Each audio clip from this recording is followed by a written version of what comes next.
Okay, the last presenter of the day. I hope everybody's hanging in there. But probably one of the biggest topics that people have wanted to know about is, can we grow fruit trees in Gunnison? And since I've been here, people have asked that question quite a bit. And instead of always telling them no, I thought I'd bring somebody in to tell them maybe. No, just kidding. We can grow quite a few things in Gunnison that you may not be aware of.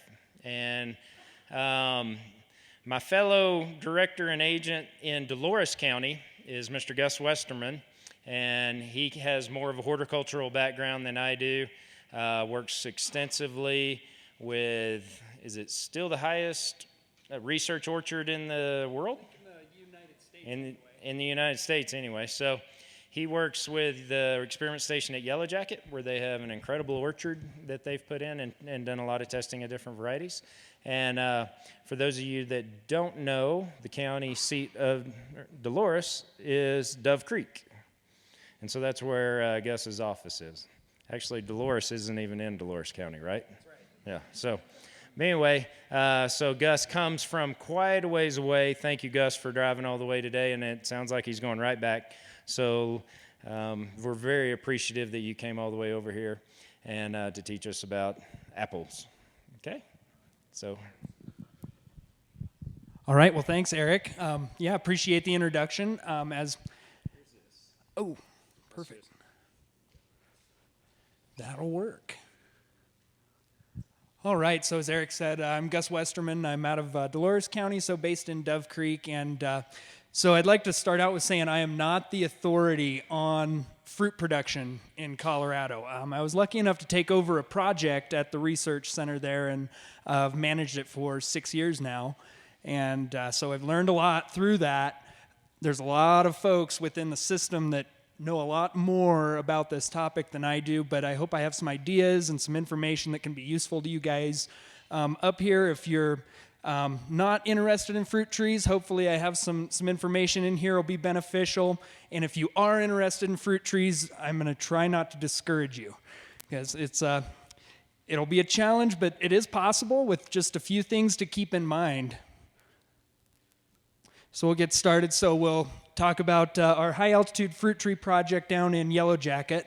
We'll also talk about some production practices. We'll talk about the importance of pollination, bloom time. We'll talk about some questions to ask if you're looking at purchasing some trees for this area. And also we'll just go over a few examples of some varieties that might work in this area. Once again, I've just got a few examples of those varieties. There's over 7,000 varieties of apples out there.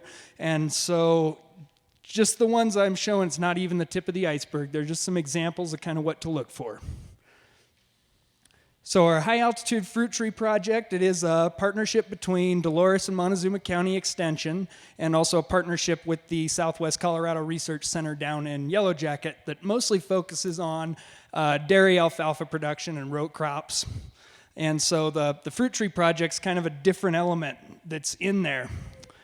It was started in 1991 by my predecessor, Dan Fernandez, and the retired Montezuma County Director, Jan Senin.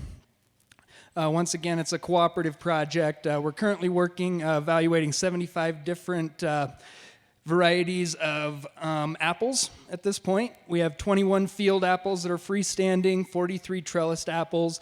We also have 2 varieties that are on heavily dwarfed rootstocks that are planted 18 inches apart. We call it our super high density. Then we're also looking at peaches, pears, and plums as well. For our purposes today, I'm going to focus on apples because of any fruit that has a good possibility of doing well here, it's going to be apples. There are a few varieties of plums out there that could possibly work. The problem is that they bloom so early that those spring frosts could be a pretty big factor. So for our purposes, just going to focus on apples. So there's Dan Fernandez right there. That was a few years ago. I talked him into helping me prune one year. So he's still involved with the project, which is pretty good. This is our annual pruning workshop. We hold it every year, the first Thursday of March. So if anybody's down in our neck of the woods that first Thursday of March, we'd love for you to come out and see the project. There's a picture of that's our fruit tree project there. This is our annual U-Pick that we do. Big community event. People love it. And this is actually our fundraiser. This is where we generate all of our operating income. We receive no finances from the university or the counties. So we're totally self-funding. With the exception, the research center provides us the land and the water. And that's it. Rest of it, we're on our own. So we do a lot of school groups, a lot of community outreach with that project. Once again, just a fantastic project to work on. So this is just kind of some production data.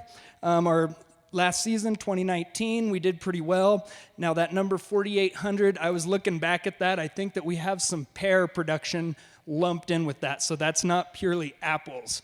Now, the rest of these are purely apples. 2018, we produced 37,400 pounds, which is quite a bit off of that 3 acres. 2017, we produced nothing. We had a spring frost come in. It was just right about early mid-May and just wiped us clean out. I think we harvested the whole orchard in 20 minutes, and we got some snacks that day. But yeah, it was zero production that year. 2016, another bumper crop, 33,570 pounds of apples. So it was, you can see that cyclical nature, even where we're at 7,000 feet. It's still not a guarantee we're gonna get a crop. But we do have some things going on in there that can ensure that we usually will get something. There's only been about 5 years since 91 that we've been completely wiped out. So here's some pictures there of the project. You can see this was last year. We had all that snow in there, and that was right after that big bumper crop. You can still see some fruit hanging in the trees. That sign there on the picture on the right stands about this tall. So that's where pretty much everything out of the hayfield drifted into that high-density row right there. So every year's different. That year pruning, we actually had to drag our equipment around on a sled, so that was kind of interesting. So whenever we're dealing with cold climates, that was one of the main purposes of that fruit tree project, is we're looking at varieties that'll work. Montezuma County was historically one of the top fruit-producing areas in the United States, and this is 20s, 30s, whenever we had a railroad. The way they did that was diversity, and so they shipped out a lot of fruit. Anymore, a lot of those historic orchards have been taken out, put into hay production, and a few of them still remain, and people are starting to get really interested in those. The main thing they're doing it for is juices and things like that. Selling that fresh fruit has proven to be pretty difficult. So we've got let's see, we'll go back. So with the cold climates, one thing I want to talk about is how we measure some of that heat. And growing degree days is something we'll talk about, and the differences between different areas and the accumulation of those growing degree days. It just it's an easier way to think about this and talk about it. So it's a way to measure the buildup of heat needed for growth stages of plants and animals. So that's pretty critical when we're talking about when are the apples going to break dormancy, when are they going to bloom. How do we know and try to predict when some of these things are going to happen? We can use those growing degree days as kind of a prediction factor, and then all of a sudden it becomes really important whenever you're looking at pest management, at insect development, different things. It's critical. So essentially the growing degree day, so when the average temperature gets above a given threshold, for our purposes it'll be 41 degrees, the growing degree day starts to accumulate at 1 growing degree day for each degree the temperature's above the threshold. So say we set our minimum to 41 degrees, which is usually the threshold that we use for apples. What happens is if the average temperature is 42 degrees over that day, that's 1 growing degree day accumulated. If it's 46 degrees, average temperature for that day, that is 5 growing degree days that accumulate. So it's just a way to kind of look at that in the example there. You can see 60 degrees Fahrenheit would be 18 growing degree days. So once again, our challenges with the cold climates. One way we do climate data is, so I'll show you some data from our Coagmet weather station, comparing Gunnison and Yellow Jacket. The way I set that threshold, we have a minimum of 41 degrees and a maximum of 86 degrees. And I looked at a period of time from March through October, which is essentially our pretty solid representation of the growing season for fruit. You can kind of think apple dormancy breaks about 100 growing degree days, and the bloom begins after about 500. So chill hours, another factor. Apples, to develop those fruit buds, they need a certain number of chill hours. For Gunnison, I don't think you guys are going to have a problem with that.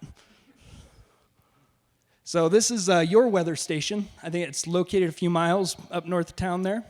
That's what it looks like. And you can go to coagmet.com and look up the data from that anytime. Look back at historical data. It's a really neat tool. So this is some data that I just looked at. So we'll start in the growing degree days in March and ending in October.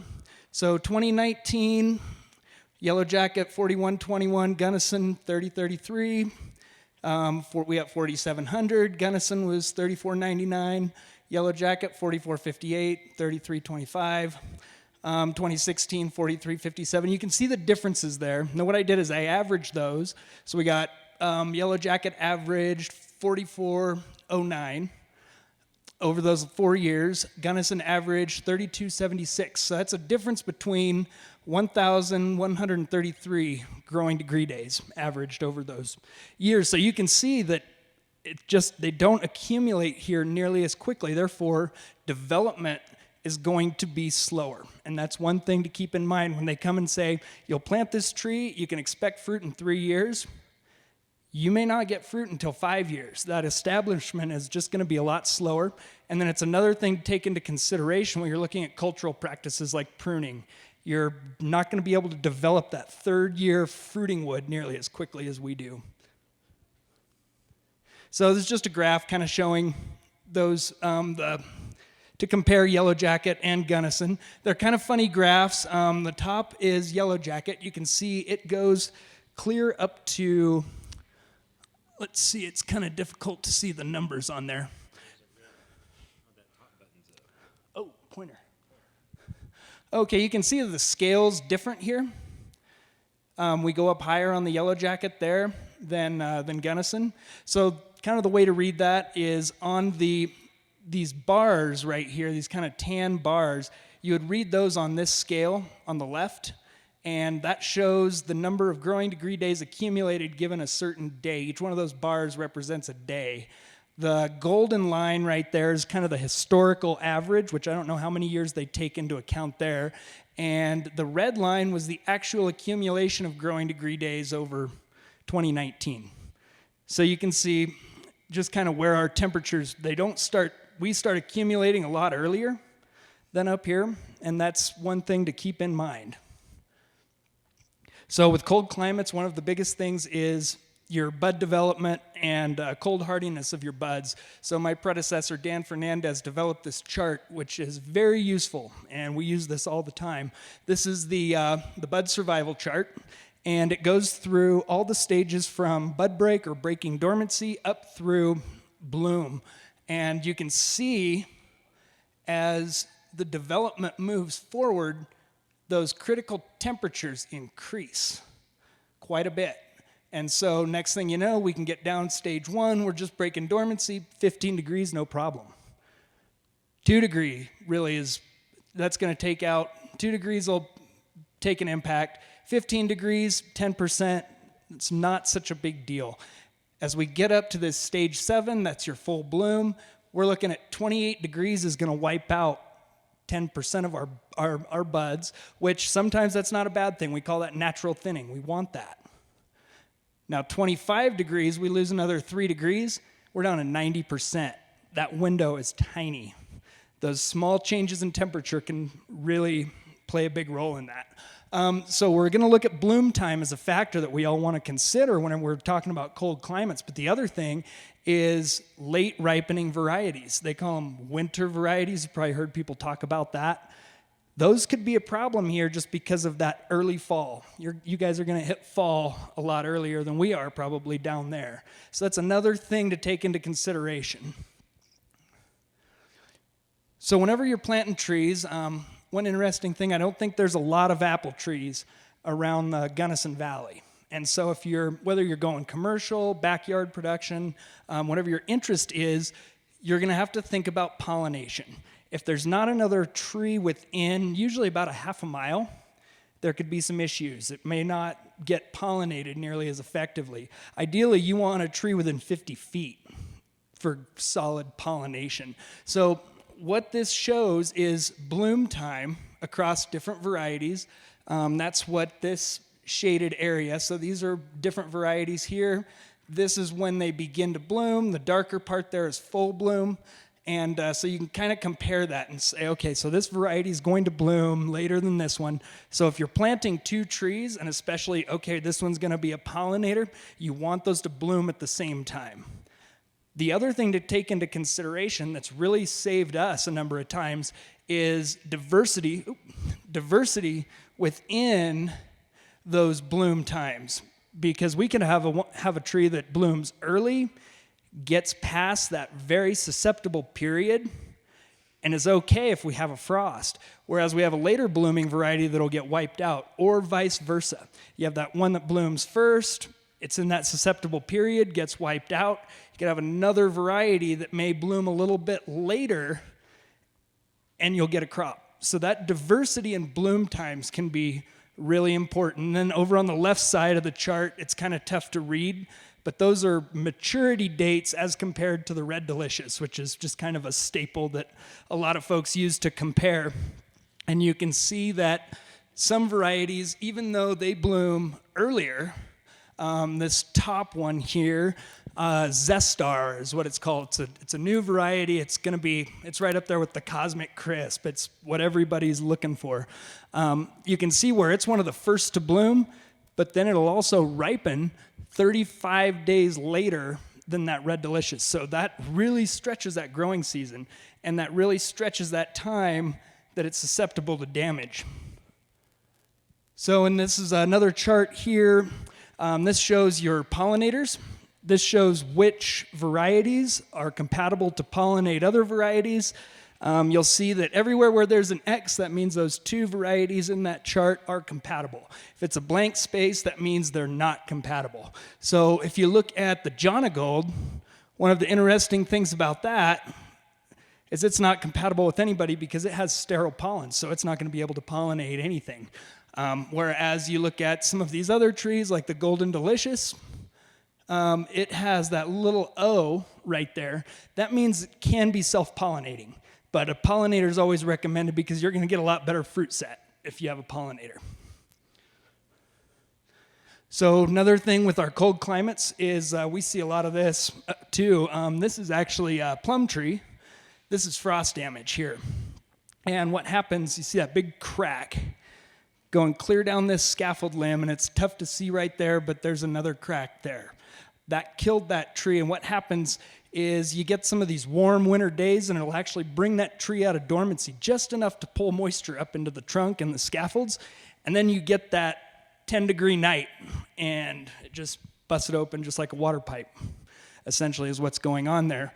And so some of the ways that we try to mitigate that, so there's that plum tree right there. You can see it didn't survive the growing season, it developed fruit, died, and still has all that dead fruit hanging on it.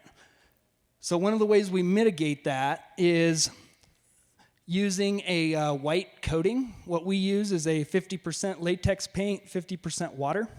And we coat that trunk and the bottoms of the scaffolds. And what that does is it'll reflect the sunlight through the winter. Try to keep that trunk cooler. Try to encourage it to stay dormant and not start pulling moisture. So it's pretty simple mechanism there, but it does help a lot. So it makes a big difference. So if you're interested in planting a fruit tree, you're probably going to go to a nursery or be calling nurseries and asking, well, what variety is going to be best for me? So here's just a few questions to consider when you're looking at this. So I believe you guys are in zone 4 for the most part. Is that about right? So back and forth, yeah, depending on where you're at. So the first thing you want to ask is this variety that's being recommended or that you're interested in, is it hardy to zone 4? Even better, hardy to zone 3, because that's an enhanced cold hardiness. So that's one of the big things to look for. You want to look at your bloom timing. Is it early, mid, late? When can I expect this to bloom? Especially if you're going to pair a pollinator with it, when are those going to bloom? You want those blooming together. And that's if pollination's an issue. And then you look at the rootstock as well.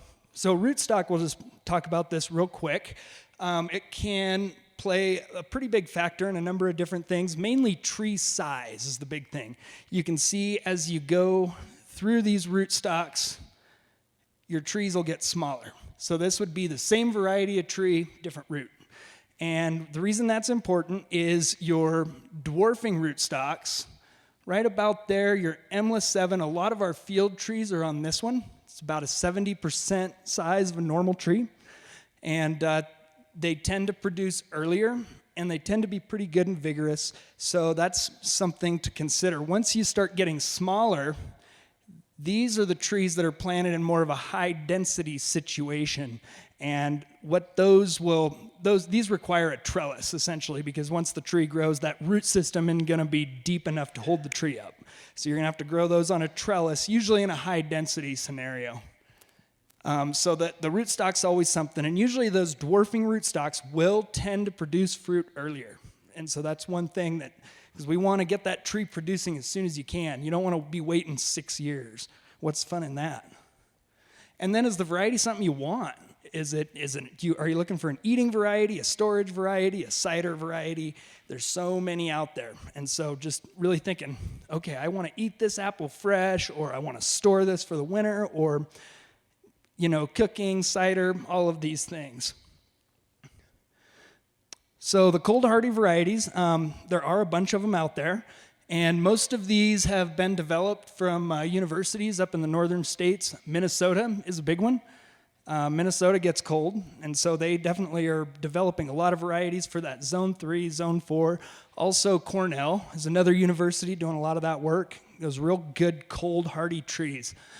So you got your zones 3 and 4. Zone 3 is -30 to -40 average minimum winter temperature. And then your zone 4, -20 to -30 average minimum winter temperature. And so whenever you're looking at that, though, if it says this tree is hardy to zone 3, that doesn't mean it's going to produce fruit reliably. All that means is it has the ability to survive that winter. So you may never get fruit on it, but at least that tree will live. If you get a variety that's not hardy down to these, the tree probably won't make it through the winter, is essentially what these mean. So it's something to keep in mind. And so I've got kind of a list of a few varieties I'd like to share. I definitely chose them that would ripen the latest, late September, just because I know that you guys, once you get past that, you're getting into that danger of a hard frost. So the first one, Honeycrisp, I'm sure everybody's heard of that one. Real popular one. It's in all the supermarkets. We have a couple of varieties, or a couple of different locations of Honeycrisp. In ours, we've got some field trees and then some high density, and both of them are reliable producers. It has taken them a while to come into production. For us, it took about 5 years for those field trees to start producing fruit reliably. So it's a slow starter here, and it's something to keep in mind. It's not that vigorous. Those trees are pretty small compared to some of our other ones. So the vigor's not there, but once you get that tree up and going, it should be a pretty reliable producer year after year. It's mid-season, ripens late September. It's an eating apple, or dessert apple is what they call it. A lot of people like it, and has great storage characteristics. It'll last for months if you store it right. That's another reason why it's a popular grocery store variety, is because they can ship it around, it stores well. Next one, Honeygold. So this is another zone 3. And it's late season, ripens late September, can go into early October. So that's the reason they've bumped that one to a late season compared to the Honeycrisp.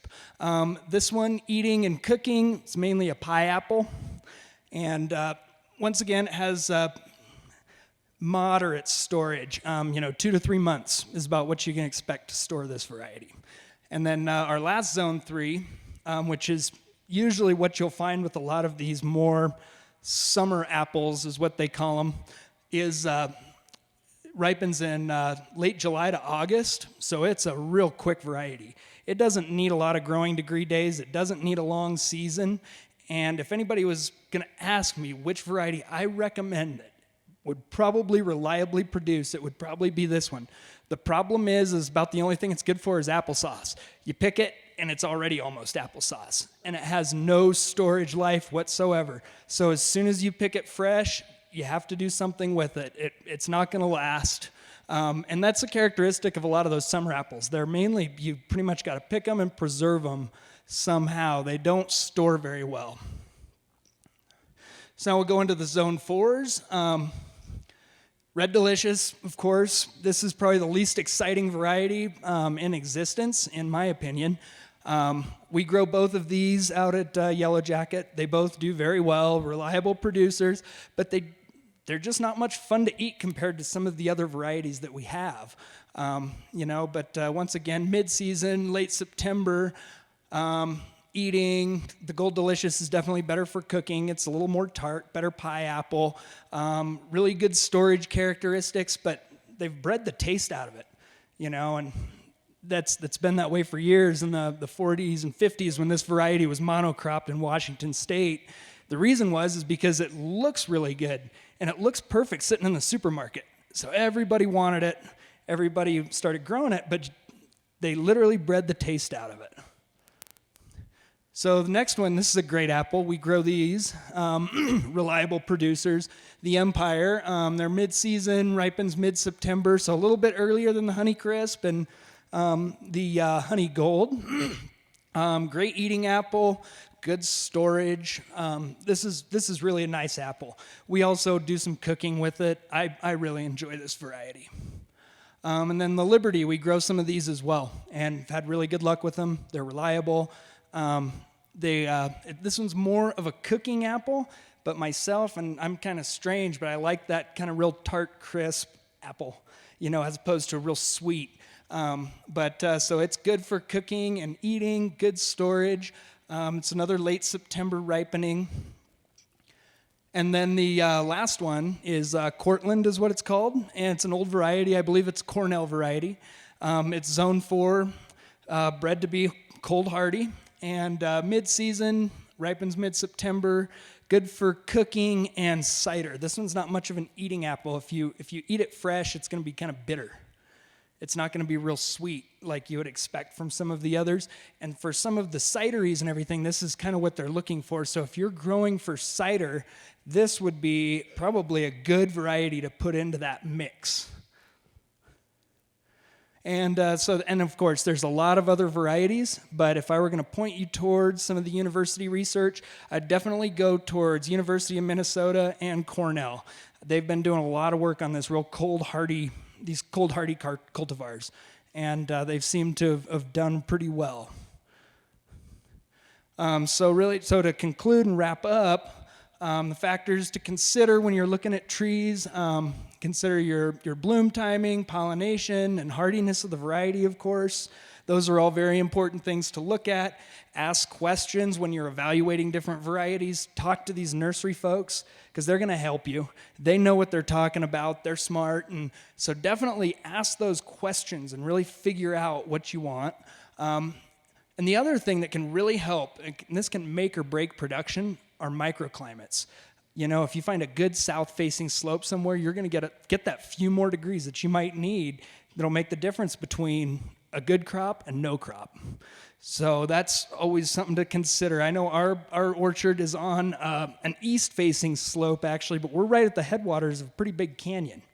And so what we're hoping during our bloom, if we get in a frost situation, we're hoping for an inversion.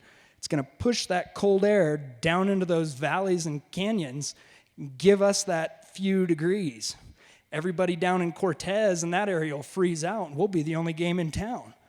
But normally it's a windy freeze, and so then we get wiped out. It busts that inversion up, and it gives everybody in the low-lying valleys that little benefit, and so then we get wiped out, and they've all got fruit. So it's one or the other. You'll notice if you go through Grand Junction, all the wind machines out there, that's the idea behind those, is those inversions tend to settle into that valley, and those wind machines will bust it up and hopefully give them that 2 degrees that they're looking for. So really, in conclusion, the Gunnison Valley, it's a challenging place for fruit, but it's possible. There's a lot of people who say, oh, it's never going to work, but if the right practices are used, the right varieties are used, there's a possibility. Your trees are going to survive. They might be slow, so patience is going to be key, but, so be prepared to wait. But I think it is definitely a possibility, but it is challenging. So I'd like to thank everybody for having me out, and thanks, Eric, for having me up here. It was definitely an honor to talk to everybody here. And then at the end, there's some references there, and I've also got, I have this on a PDF, so if anybody's interested, I got a bunch of cards. Be happy to email out any resources that I can, and I hope that there was some beneficial information in there.